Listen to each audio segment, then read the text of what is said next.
Hello future CS, this is CS पर सिंघल और आज मैं आपके लिए लेके आया हूँ असेसमेंट प्रोसीजर और इनकम टैक्स अथॉरिटीज का पूरा प्रॉपर डिटेल रिवीजन। अब सुनो, रिवीजन तो है नाम से, लेकिन मैंने इसके लिए अनाउंसमेंट करी थी, तो आप वो जाके देख लो, आपको डिटेल में पता चल जाएगा कि ये सीरीज क्या है। ये प्लेलिस्ट में मैं डालूंगा असेसमेंट प्रोसीजर की। उस प्लेलिस्ट में आपको क्या क्या मिलेगा, क्या फायदा रहेगा, क्या चीज आपके लिए काम की है, क्या चीज नहीं है, सब उस अनाउंसमेंट वीडियो में आपको पता चलेगा। ठीक है, अब होता क्या है, जिसने आज तक भी कभी पहले क्लास नहीं देखी है, ये उनके लिए भी थोड़ा रिलेवेंट है।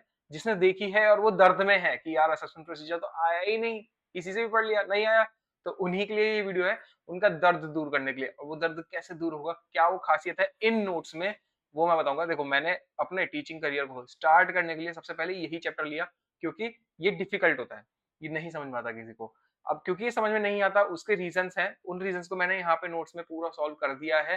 आपको ये प्लेलिस्ट देख के सब समझ में आ जाएगा। इस वीडियो में क्या करेंगे, इस वीडियो में हम ये अगर पूरा का पूरा असेसमेंट प्रोसीजर चैप्टर है ना, तो इसका एक ड्रोन शॉट दूंगा मैं यहाँ पे, है ना। इस पूरे चैप्टर का आपको बर्ड्स आई व्यू मिलेगा इस पूरे के पूरे लेक्चर में। और ज्यादा देर का लेक्चर नहीं होगा, मैं टारगेट कर रहा हूँ कोई भी लेक्चर आधे घंटे से ऊपर का ना हो, और बड़े बड़े टॉपिक्स उसमें कवर होंगे। हाँ देखो, जो पहली बार कर रहा है उसके लिए भी रेलिवेंट है, बिल्कुल है, क्योंकि मैं चीजों को डिटेल में कराऊंगा।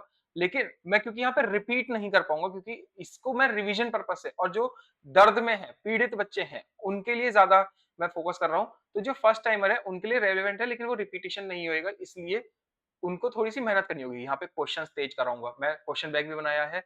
ये देखो, आप क्वेश्चन बैंक भी देखोगे, पूरा का पूरा क्वेश्चन बैंक बना दिया है। सब्जेक्ट टॉपिक वाइज सब कुछ बाइफिकेट कर रखा है। तो आपको मैं क्वेश्चन बैंक भी कराऊंगा, लेकिन उसको थोड़ा सा फास्ट कराऊंगा यार। ऐसे मैं पूरा पूरा क्वेश्चन बैंक रेगुलर क्लास की तरह नहीं है ये, ठीक है। तो इंट्रो भी इतना लंबा नहीं करने का। चलो शुरू करते हैं बिना किसी देरी के। अब देखो, सबसे पहले assessment procedure and income tax authorities, ICI में 2 चैप्टर थे, लेकिन ये बहुत बिखरे हुए चैप्टर थे, तो इनको समेट के एक डिपार्टमेंट किस तरह से काम करता है उसके फ्लो में मैं लेके आया हूँ। उस फ्लो में लाने के लिए मुझे ये दोनों चैप्टर को मर्ज करना पड़ा है। ओके, अब ये मर्ज तो मैंने कर दिया है, लेकिन इसका मतलब क्या है, पहले चैप्टर का मतलब समझते हैं। पहले समझेंगे असेसमेंट, फिर समझेंगे प्रोसीजर, फिर एंड का मतलब नहीं बताऊंगा मैं, ऑब्वियस सी बात है। फिर उसके बाद इनकम टैक्स अथॉरिटी, एक एक करके चलते हैं। अब देखो, यहाँ पे सबसे पहले अगर हम आते हैं असेसमेंट के ऊपर, तो आप देखो असेसमेंट का मतलब क्या है, what does assessment mean. Assessment का मतलब होता है, देखो हम ना सबसे पहले एक आईटीआर फाइल करते हैं। ओके, हम लोग आईटीआर फाइल करते हैं, वो जाती है डिपार्टमेंट के पास। डिपार्टमेंट जो है, डिपार्टमेंट उसको देखता है। हमने कहा कि मैंने 10 लाख रुपए कमाए, उस पर इतना टैक्स बन रहा है या रिबेट मिल रहे हैं, नहीं बन रहा है, मैंने इतना कमाया, ये मेरा काला चिट्ठा है, और ये मैं आपको परोस रहा हूँ एक आईटीआर में। ठीक है, अब मैं वो आईटीआर दे रहा हूँ, तो डिपार्टमेंट उसको ऐसी थोड़ी ना मान लेगा, हाँ हाँ ठीक है, जो तुमने बोल दिया वो मैंने मान लिया, तुम तो बहुत सीधे साधे हो, तुम बहुत ऑनेस्ट हो। भाई नहीं होता ना टैक्स पेयर इतना ऑनेस्ट। तो डिपार्टमेंट उसको एग्जामिन करता है, उसकी आईटीआर को, उसमें वापस से टैक्स को कंप्यूट करता है और डिटरमाइन करता है कि करेक्ट अमाउंट ऑफ टैक्स कितना होना चाहिए असेसी से जो मैं क्लेम कलेक्ट करना है। और वो जब ये डिटरमाइन कर लेता है, इस डिटर्मिनेशन प्रोसेस को कहते हैं असेसमेंट।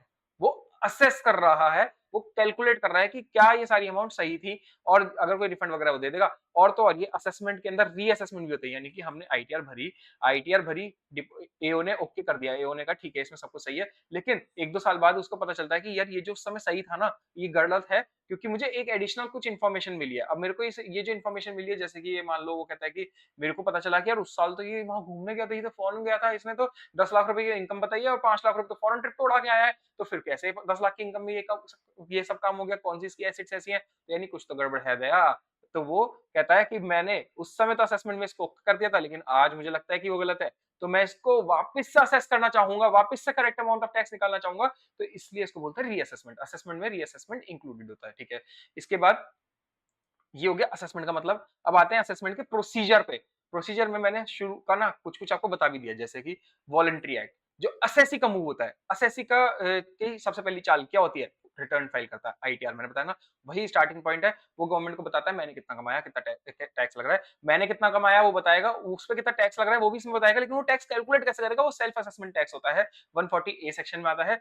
आईटीआर भरने से पहले ही वो कैलकुलेट कर लेता है। हम कंप्यूटेशन बनाते हैं ऑफिस में, आपने देखा होगा, कंप्यूटेशन जो बनाते हैं उसमें क्या करते हैं, हम इनकम लेते हैं, उसके ऊपर क्या टैक्स आ रहा है, क्या इंटरेस्ट आ सकता है, खुद से असेसी उसको कैलकुलेट करके, मतलब सीए के मदद से, लेकिन असेसी के बिहाफ पे हम करते हैं, तो ये कह सकते हैं कि असेसी खुद से टैक्स कैलकुलेट करता है, इंटरेस्ट कैलकुलेट करता है और फिर उसको रिटर्न में बता देता है ना? अगर वो ऐसा नहीं करता, यानी कि रिटर्न फाइल नहीं करता, टैक्स कैलकुलेट नहीं करता, तो फिर वो असेसी इन डिफॉल्ट बन जाएगा। असेसी इन डिफॉल्ट बनने में क्या-क्या दिक्कतें हैं, वो सब आपको आगे इस चैप्टर में डिटेल में समझ में आएँगी, सारे लेक्चर्स देख के।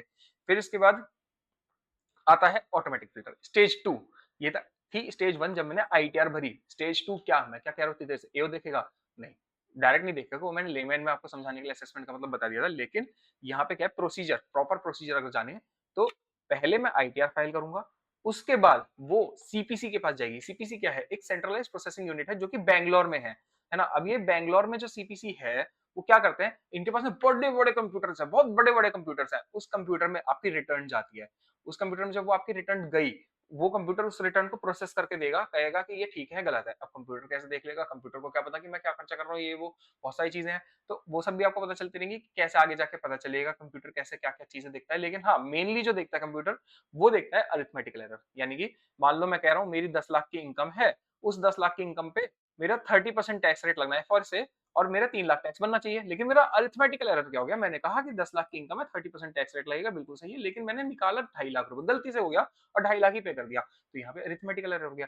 ये अरिथमेटिकल एरर हो गए, या कोई मिसमैचेस हैं तुम्हारे इनकम में जो तुमने शो करी है और 26 एएस और एआईएस में। अब एआईएस क्या है? एआईएस है एनुअल इंफॉर्मेशन सिस्टम, जिसमें आपका जो भी इनकम है पूरे साल की, जो नंबर 1 की इनकम होती है ना, जो कैश में नहीं होती, वो सब कुछ आपका ना, या आपने जीएसटी में रिपोर्ट करा है अगर कैश तो अलग बात है, लेकिन जो भी आपने रिपोर्टिंग करी है, जो भी डिपार्टमेंट को मिल सकती है, जितने भी वेज लगा के, वो सबको एक जगह कंपाइल करता है और एक एनुअल इंफॉर्मेशन सिस्टम बनाता है जिसे हम बोलते हैं एआईएस। अब उस इनकम पे कितना टीडीएस डिडक्ट होके डिपार्टमेंट के पास आ चुका है, कलेक्ट हो चुका है, डिपार्टमेंट के पास आ गया है, वो 26 में दिखता है। ठीक है, तो काले चिट्ठे यहाँ से खुल जाते हैं, तो काफी कुछ। तो वो कंप्यूटर क्या करता है, कंप्यूटर कहता है कि मैं एआईएस निकालूंगा, 26 निकालूंगा, इससे मिलती जुलती सारी इनकम ऑलरेडी डाल रखे हैं तो ठीक है, अगर कुछ नहीं डाली तो मैं उसको ऐड कर दूंगा। मैं कहूंगा इसको ऐड करके दो, वापस से रिटर्न भरो। तो ये एक इंटीमेशन सेंड करता है। इंटीमेशन का मतलब होता है ना कि मैं आपको इंटीमेट कर रहा हूँ। जैसे कि मैंने अगर वो कोई अनाउंसमेंट करनी है मुझे, जैसे इन्हीं लेक्चर्स की अनाउंसमेंट करनी थी, मैंने वो अनाउंसमेंट करी, ये एक इंटीमेशन है। मैं स्टूडेंट्स को इंटीमेट कर रहा हूँ कि मैं ऐसा-ऐसा चीज़ डालना चाह रहा हूँ, मैं ऐसे-ऐसे लेक्चर्स डाल रहा हूँ, तो जिसको भी इसकी नीड है, वो बिल्कुल देखें, अपने दोस्तों के साथ शेयर करें। तो वो चीज़ हो गई, उसको बोलते हैं इंटीमेशन। ये एक ऑर्डर नहीं है, ये कोई ऑर्डर थोड़ी ना है, भाई, है ना? इंटीमेशन में ऐसे ही, ये तो अनाउंसमेंट वाली बात हो गई एग्जांपल में। तो सीपीसी से जो आता है ये इंटीमेशन, इसमें क्या होता है, वो कहता है कि यार मेरे हिसाब से ये एडिशन होने चाहिए, मेरे हिसाब से ये एडजस्टमेंट ऐसी होनी चाहिए, मेरे हिसाब से तो कि आपने 10 लाख रुपए पे 25% लगा दिया गलती से, मतलब 30% लगाया लेकिन आया 2.5 लाख है ना? तो ये 2.5 लाख नहीं होना चाहिए, 3 लाख होना चाहिए। तो ऐसा वो इंटीमेट करता है कि यार ऐसा होना चाहिए। फिर असेसी कहता है कि अच्छा हाँ यार ऐसा होना चाहिए। फिर वो रिप्लाई करके उसको ठीक-ठीक कर देता है। फिर और टैक्स जमा करना है या रिफंड लेना, जो भी चीज़ है वो इंटीमेशन में हो जाती है। और इसके बारे में डिटेल में आगे जानेंगे। ये जस्ट एक मुझे ओवरव्यू देना था। अब यहाँ पे सब कुछ ज़्यादातर ठीक हो ही जाता है वैसे तो, लेकिन तो मतलब 95% का तो ठीक हो जाता है, 95% टैक्स पेयर्स का, बट 5% बचता है, वो आगे जाते हैं। आगे कहाँ जाते हैं? स्टेज 3 पे। उनका स्टेज 3 शुरू होता है। उनकी डीप डाइव होती है उनके असेसमेंट की, और उसमें स्क्रूटिनी फेज आता है, यानी कि अब यहाँ पे कंप्यूटर ने अपना काम कर लिया। अब कंप्यूटर कहता है, "है, मैं तो यही देख सकता था। अब जाओ अपनी आँखों से देखो। एओ अपनी आँखों से देखो, स्क्रूटिनी करो।" ठीक है? सिस्टम ना खुद से ही हाई रिस्क वाले केसेस जो होते हैं, उनको फ्लैग कर देता है। उनका सिस्टम है वो खुद से कर लेता है। इसको बोलते हैं कंप्यूटर असिस्टेड स्क्रूटिनी सिलेक्शन, यानी कि ये जो 5% मैंने बोला ना, जो भी आप आईटीआर भरोगे, जो भी आईटीआर भरी जाएँगी गवर्नमेंट के पास, तो उसमें से 5% आईटीआर निकाल के, जो भी हाई रिस्क की 5% आईटीआर होंगी, उनको वो एओ को भेजेगा। एओ से कहेगा भैया इसका स्क्रूटिनी करो। एओ स्क्रूटिनी का नोटिस भेजेगा। एओ कहेगा कि एओ एसएससी से कहेगा स्क्रूटिनी नोटिस में नोटिस भेजेगा, एक चिट्ठी भेजेगा कि भई मेरे को तो लगता है कि तुम्हारी स्क्रूटिनी कर देनी चाहिए। शो कॉज़ नोटिस होता है। शो कॉज़ नोटिस का मतलब चलो मैं आपको आगे डिटेल में बताऊँगा, लेकिन यहाँ पे फिलहाल मोटा-मोटी समझ लो। वो कहता है मैं चाहता हूँ तुम्हारी स्क्रूटिनी करूँ, तुम्हारे जो रिटर्न है उसको थोड़ा-सा डीप डाइव करूँ वहाँ पे मैं, है ना? तो ये जो डीप डाइव मैं करना चाहता हूँ, इसके लिए तुम बताओ मैं ऐसा क्यों ना करूँ? तुमने क्यों नहीं, क्या नहीं छुपाया? मतलब ये सब चीज़ें होती हैं, बहुत डिटेल में आगे जानेंगे। बट अभी यहाँ पे मोटा-मोटी यही है कि एओ स्क्रूटिनी करवाता है ना? उसके लिए उसको कुछ इंक्वायरी करनी होती है, कुछ चीज़ें पूछनी होती है। कहता है कि मैं स्क्रूटिनी कर रहा हूँ, अब मेरे को तो भई ये नॉलेज चाहिए, ये इन्फॉर्मेशन चाहिए, कुछ-कुछ इन्फॉर्मेशन हमें मिली है, कुछ तो चीज़ मिली है जिसकी वजह से हाई रिस्क बना है वो केस, वो तो चीज़ है। लेकिन उसके एडिशनली मेरे को तुम्हारी बैंक स्टेटमेंट भी चाहिए हो सकती है, बुक्स ऑफ अकाउंट चाहिए हो सकता है, कुछ और डॉक्यूमेंट्स चाहिए हो सकते हैं, तो मैं वो मँगाऊँगा। उसके लिए मैं आपसे इंक्वायरी करूँगा, है ना? उसके बाद मैं आपका स्क्रूटिनी असेसमेंट करूँगा। सारी चीज़ें आ गई मेरे पे, मैंने उसको नोटिस भी भेज दिया शो को कि भाई क्यों नहीं करूँ मैं तुम्हारा स्क्रूटिनी असेसमेंट, तुम्हारा रिप्लाई मुझे अच्छा नहीं लगा। अब मैं स्क्रूटिनी असेसमेंट करूँगा। अब मैं उसको क्या करूँगा, मैं देखूँगा कि हाँ, सारी चीज़ें जो भी मेरे पे डॉक्यूमेंट्स आए सब कुछ चेक करूँगा, रिटर्न में क्या दिया है वो सब कुछ चेक करूँगा, सब कुछ मिलाऊँगा, फिर मेरे को लगता है कि कुछ और इनकम देनी चाहिए थी और टैक्स देना चाहिए था, फिर मैं एक फाइनल असेसमेंट ऑर्डर पास करूँगा, जिसमें मैं बोलूँगा कि यार तुम्हारा ये इनकम नहीं तुमने कंसिडर करी है, तुमने झूठी-झूठी बोला है हमसे तो यहाँ पे तुम मुझे इतना टैक्स और पे करो, ठीक है? फिर वो असेसमेंट ऑर्डर पास कर देगा। अब ये सब चीज़ें जो होती है ना, ये सब फेसलेस होती है। फेसलेस यानी कि पहले क्या होता था, पहले डिपार्टमेंट के पास आईटीआर आती थी, फिर वो आईटीआर जो आई है, वो आईटीआर वो चेक करेगा, फिर वो चेक करके चिट्ठी भेजेगा। वो लिटरली वो फिजिकल चिट्ठी भेजते थे पोस्टमैन के थ्रू, घर पे आती थी चिट्ठी, उसमें बोलते थे कि हम चाहते हैं तुम्हारा स्क्रूटिनी असेसमेंट करेंगे, ये करेंगे, वो करेंगे, वो और तुम मुझे उसके लिए ये चीज़ें भेज दो। फिर ये इसको पार्सल करते थे, चिट्ठी भेजते थे, वो सब भेजते थे इनके डिपार्टमेंट में, है ना? वो आता था, इसको कुछ समझ में आया, ठीक है, फिर वो कहता था कि अरे मुझे तुमसे मिलना है, तुम मुझसे मिलने आओ, है ना?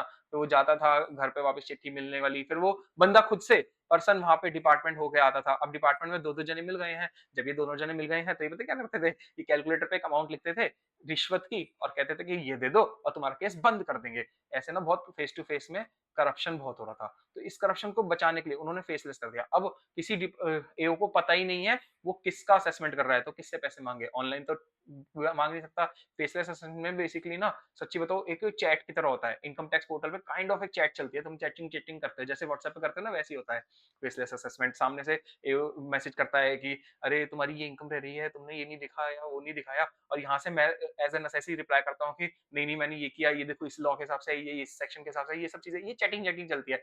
तो उसको बोलते हैं फेसलेस असेसमेंट। अब सामने वाले को ये नहीं पता मैं कौन हूँ, मेरे को ये नहीं पता कि सामने एओ कौन है, मैं किसको रिश्वत दूँ, सामने वाला बोलता है मैं किससे रिश्वत माँगू? तो ऐसे हमारी सरकार ने ये स्कीम इसलिए निकाली क्योंकि एक तो डिजिटलाइज़ हो ही रहा है सब कुछ, तो भाई करप्शन रोको। हालाँकि अब करेक्शन अलग करप्शन अलग तरीके से होता है, वो चीज़ें अलग है ना? अब ये सब हो गया, असेसमेंट हो गया। इसके बाद अब असेसमेंट का काम हो गया है, इसके बाद इन्वेस्टिगेशन विंग आता है। इन्वेस्टिगेशन विंग क्या है? ये एक अग्रेसिव मूव होता है। अग्रेसिव मूव यानी आपने देखा होगा ना रेड होती है जैसे कि फॉर एग्ज़ाम्पल रेड एक मैं सीधे बड़ा वो चीज़ ले रहा हूँ, बड़ा एक्शन ले रहा हूँ।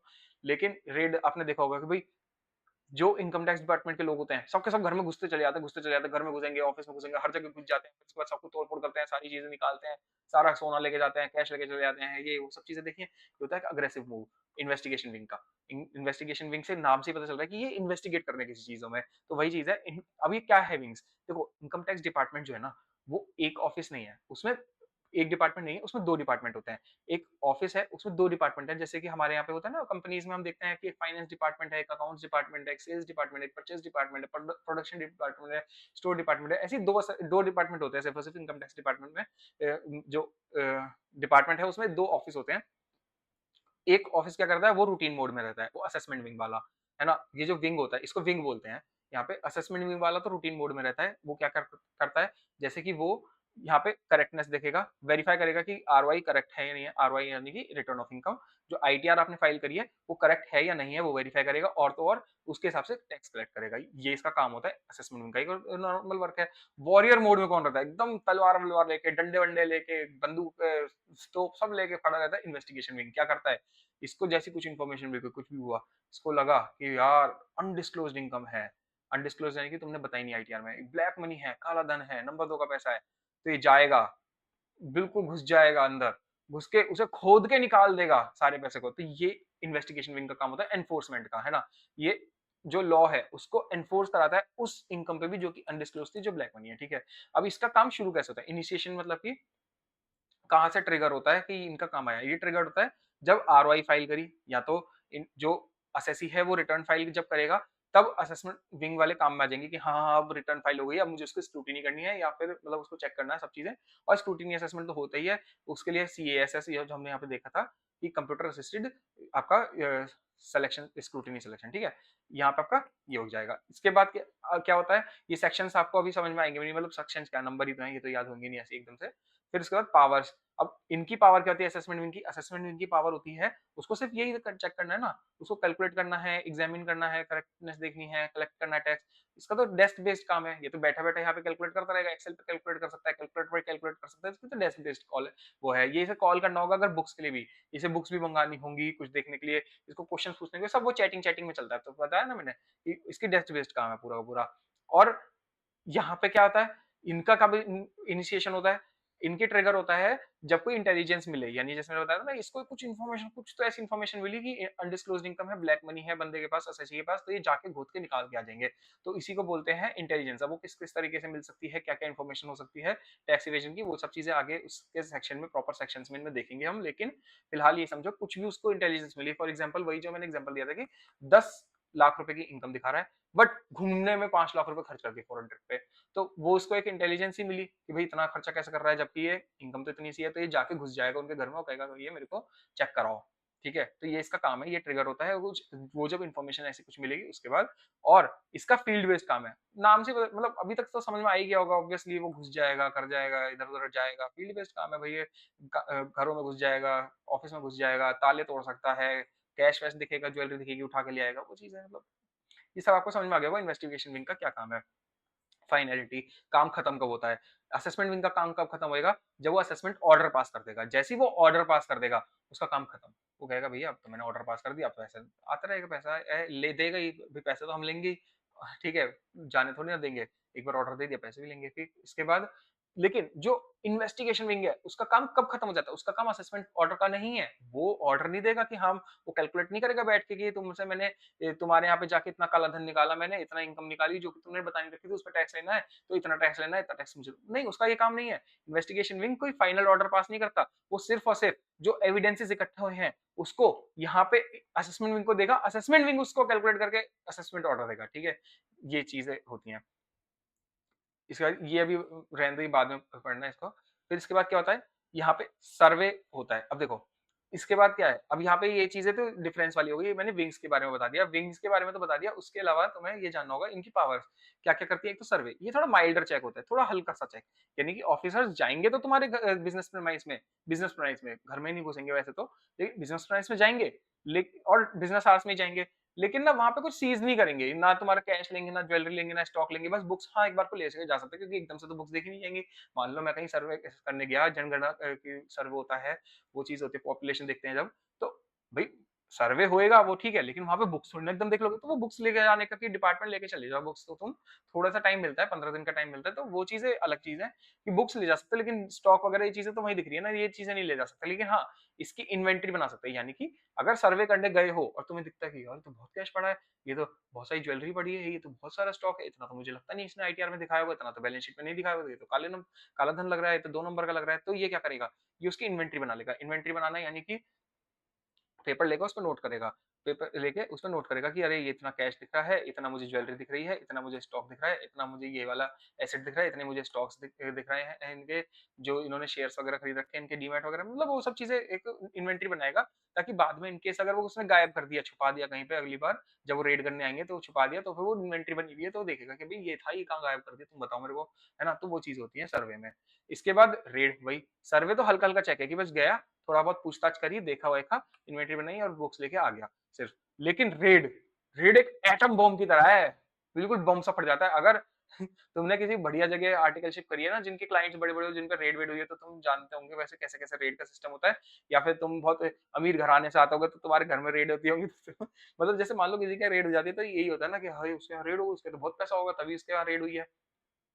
तो वही चीज है, एक एटम बम की तरह, यानी कि डिपार्टमेंट वाले आएँगे और पूरा तोड़-फोड़ कर देंगे, एकदम बम सा फट जाता है कि यार अब तो ये सब कुछ निकाल लेंगे, हर चीज़ पे टैक्स ले लेंगे, सब कुछ छान मारेंगे, दीवारें तोड़ देंगे, फॉल्स सीलिंग तोड़ देंगे, सारी चीज़ें, अलमारियाँ तोड़ देंगे, गद्दे फाड़ देंगे, पिलो फाड़ देंगे, सब कुछ कर देंगे, ठीक है? तो वो एक बम की तरह घुसते हैं और फिर वहाँ पे वो बिज़नेस प्रीमाइस में भी घुसते हैं, घर में भी घुसते हैं, रेज़िडेंशियल प्रीमाइस में भी घुसते हैं, कैश भी सीज़ कर सकते हैं, ज्वेलरी भी सीज़ कर सकते हैं, बुक्स तो लेके जाते ही हैं, वो तो सर में भी ले जाते हैं, है ना? तो ये सब सीज़ भी कर सकते हैं।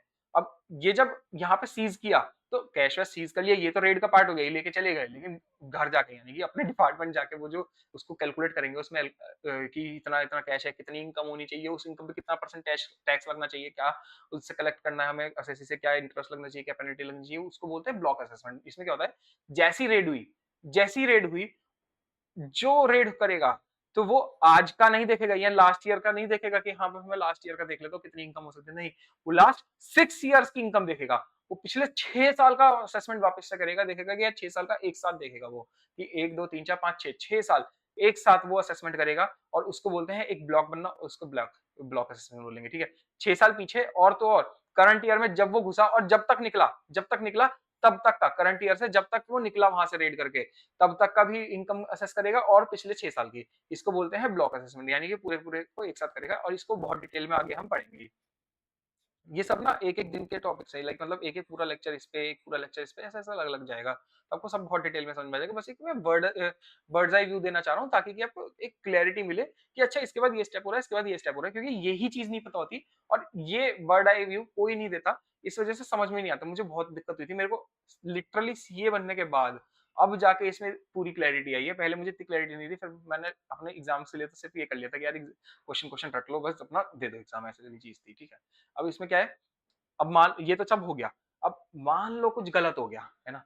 मान लो कुछ गलत हो गया, कुछ गलत कर दिया असेसी ने डिफ़ॉल्ट फेज़, यानी कि असेसी अगर मान लो या तो रिटर्न भी फाइल नहीं कर रहा, है ना? या फिर उसने नोटिस का भी रिस्पॉन्ड करना छोड़ दिया। मतलब एक तो आरओआई फाइल करी, उसके बाद एओ ने कुछ नोटिस भेजा, है ना? उसका रिप्लाई नहीं कर रहा, या फिर आरओआई ही फाइल नहीं करी, एओ ने बोला कि भाई आरओआई फाइल कर दे, वो उसका भी रिप्लाई नहीं दे रहा, कुछ नहीं कर रहा भाई। कोई नोटिस का रिप्लाई नहीं, कोई आरओआई नहीं, कुछ नहीं, अपनी तरफ से कुछ नहीं कर रहा, एकदम ये इनकोऑपरेटिव हो रखा है। और भी बहुत सारे रीजंस होते हैं वहां पे। तो इसमें क्या होगा ऐसे केस में, जब ऐसी बदतमीजी करेगा, है ना, इग्नोर करेगा, घोस्ट करेगा, तो एओ कहेगा कि छोड़। जैसे तुम्हारी क्रश तुम्हें जब इग्नोर करती है तो तुम अपने आप ही मनगढ़ंत कहानियां बनाने लगते हो ना कि अरे वो इग्नोर कर रही है यार, वो उसके साथ घूमने गई होगी, वो एक्स वाई जेड एबीसी बंदे के साथ घूमने गई होगी यार, उससे बात कर रही होगी, उसके चैट का रिप्लाई दे रही होगी, मुझे क्यों नहीं दे रही यार, ये तो ऑनलाइन बैठी है, मुझे भी रिप्लाई देते, मुझे क्यों सीन जोन कर रही है, मुझे क्यों इग्नोर कर रही है। तो फिर तुम ऐसे अजम्पशंस बना लेते हो ना कि तुम्हारे हिसाब से जो बेस्ट गेस लग रहा है तुम्हें कि हाँ यार ये कर रही होगी, ये वो कर रही होगी। तो वही चीज एओ करता है। एओ कहता है कि तुम मुझे रिप्लाई नहीं दे रहे ना, छोड़ो, ठीक है, जाने दो। मैं खुद से तुम्हारी इनकम कैलकुलेट करूंगा और किस बेसिस पे करूंगा, जो मेरा बेस्ट गेस होगा, जो मुझे लगेगा कि तुम्हारी इतनी इनकम होगी। ऐसा एडहॉक नहीं होता, तो ये नहीं होता कि भाई कुछ भी कर दिया कि भाई इसने भरी तो 10 लाख की थी और सीधे बोल दिया कि 100 करोड़ की तुम्हारी इनकम है, ऐसा नहीं। उसे लगता है कि 10 लाख की इनकम कम है, 50 लाख की सही है, तो वो 50 लाख करेगा। उसको जो बेस्ट गेस लगता है, जो भी उसके पास मटेरियल अवेलेबल उसके बेसिस पे करेगा। एम कुछ भी नहीं, ठीक है। इसके बाद आता है आपका stage 6, the last stage of gotcha phase, यानी कि कुछ तुम पकड़े गए हो, तुम्हारा रीओपन हो जाएगा केस। अभी जैसे मैंने पहले बताया था ना कि आईटीआर भरी, उसको एओ ने चेक किया, क्या होता है, आईटीआर भरी, उसको सीपीसी चेक करेगा कंप्यूटर, 95% निकाल देगा, 5% बचेंगी। देखो, आईटीआर जो है उसको सीपीसी देखेगा, 95% को छोड़ देगा और 5% को वो एओ पे भेजेगा। अब एओ ने मान लो इसको ओके कर दिया, ठीक है, जो भी टैक्स वैक्स लेके या जैसे भी है उसने कि उसे ठीक भी लगा या गलत लगा, तो टैक्स एडिशन ले लिया, उसने ओके कर दिया। अब आने वाले 2 साल के बाद उसको कुछ ऐसी इंफॉर्मेशन, कुछ ऐसा मिल जाता है कि यार ये वही एग्जाम्पल की 10 लाख की इनकम और 5 लाख घूमने में निकाल दिया, उसको ऐसी इंफॉर्मेशन मिल गई कुछ, है ना, कुछ भी ऐसा चीज मिल गई, तो फिर वो क्या करेगा, वो वापस से रीअसेस करेगा। तो ये जो रीअसेस करेगा, ये क्या रीअसेस करेगा, ये रीअसेस करेगा ऐसी इनकम को, ये क्या रीअसेस करेगा, ये उस इनकम को रीअसेस करेगा जो कि एस्केप कर गई असेसमेंट, जो इनकम एस्केप कर गई असेसमेंट, असेसमेंट से बच गई है, उस इनकम को रीअसेस करेगा, मतलब उस ईयर की इनकम को रीअसेस करके उसको ऐड करेगा और नया टैक्स निकालेगा, उससे कहेगा भाई और टैक्स दे, मुझे ऑल दो टैक्स दो। फिर उसके बाद यहाँ पे अगला देखो, असेसमेंट प्रोसीजर बता दिया, असेसमेंट बता दिया, उसका पूरा प्रोसीजर बता दिया, उसका प्रोसीजर का एक बर्ड आई उस चार्ट में भी हो जाएगा, भी बता दूंगा आगे। फिर इनकम टैक्स अथॉरिटीज आता है। इनकम टैक्स अथॉरिटीज क्या है, वही जो मैंने बताया ना कि डिपार्टमेंट में विंग्स बने हुए हैं। अब उन विंग्स के अंदर में कुछ कुछ लोग होंगे ना, मैनेजर होता है, बॉस होता है, मैनेजर होता है, सेकंड लेवल के एम्प्लॉइज होते हैं, लोअर लेवल के एम्प्लॉइज होते हैं, अलग अलग लोग होते हैं। तो ऐसे ही ये एक ऑफिस ही तो है, उसके अंदर भी ऐसी एक हायरार्की होगी। तो ये जो हायरार्की है ये कैसे है, मिनिस्ट्री ऑफ फाइनेंस क्या करती है, मिनिस्ट्री ऑफ फाइनेंस यानी कि वो निर्मला सीतारमन जिसकी मिनिस्टर है, वो वाली एक्ट वैक्ट बनाती है ना, वो फाइनेंस एक्ट बनाते हैं, ये जीएसटी और इनकम टैक्स वगैरह, मतलब सारे जो भी फाइनेंस से रिलेटेड काम है, बजट से रिलेटेड काम है, वो सब करते हैं। इसको डिटेल में बताऊंगा कि क्या क्या काम करते हैं, वो इस चैप्टर में है, इनकम टैक्स अथॉरिटीज वाले में, वो आगे बताऊंगा। लेकिन ये जो मिनिस्ट्री ऑफ फाइनेंस है, ये टैक्स कलेक्ट करने के लिए, वो भी इनकम टैक्स वाले टैक्स कलेक्ट करने के लिए, उसके लिए उन्होंने सीबीडीटी बनाया, central board of direct tax. इसने सीबीडीटी बनाया कहा कि भाई मैं तो लॉ बना दूंगा, उस लॉ को एनफोर्स कराना और उस लॉ के हिसाब से टैक्स कलेक्ट करना, ये तुम्हारा काम है। सीबीडीटी ने 2 विंग बना दिए, उस 2 विंग के अंदर अंदर कुछ कुछ और लोग बना दिए, उनको बोलते हैं income tax authorities. Income tax में जो अलग अलग डेजिग्नेशंस हैं वो लेके बैठे हैं लोग, उन लोगों को बोलते हैं इनकम टैक्स की अथॉरिटी हैं। ये इनकम टैक्स ठीक है। अब ये इनकम टैक्स में जो भी आपकी एनफोर्समेंट होगी, सारा काम ये सब लोग देखेंगे।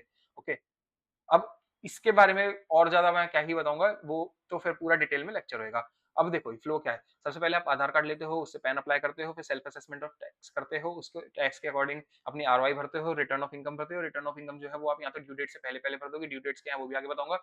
या फिर आप लॉस भी हो सकता है, इनकम ना हो, लॉस हो जाए, नुकसान हो जाए उस साल, तो लॉस रिटर्न भरोगे। या उस टाइम तुमने ड्यू डेट पे नहीं भर पाए तो थोड़ा सा लेट हो गया तो बिलेटेड रिटर्न भरोगे। फिर ये सारी रिटर्न्स को आप रिवाइज भी कर सकते हो, यानी कि आपको थोड़े दिन बाद भरने के थोड़े दिन बाद ही लगता है कि कितने दिन बाद वो आगे देखेंगे, लेकिन थोड़े दिन बाद ही लगता है कि यार रिवाइज कर देनी चाहिए, कुछ कुछ चेंजेस करने चाहिए, तो वो रिवाइज भी कर दोगे।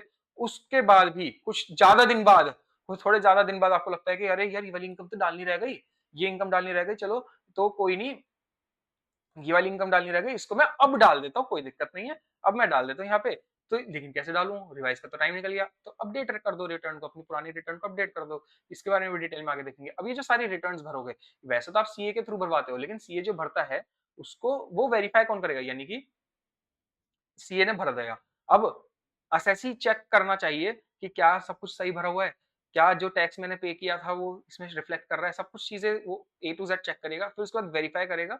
और वेरीफाई करने के लिए साइन कैसे करेगा, डीएससी से करेगा या फिर ओटीपी के थ्रू करेगा, जो आधार कार्ड वाला नंबर होता है उस पर ओटीपी आ जाता है। अब वो अलग बात है भाई, प्रैक्टिकल वर्ल्ड में वो कितना देखता है कितना नहीं देखता, हमें सबको पता है एसएससी क्या क्या देखते हैं, है ना, सीए ही सब कुछ कर देते हैं।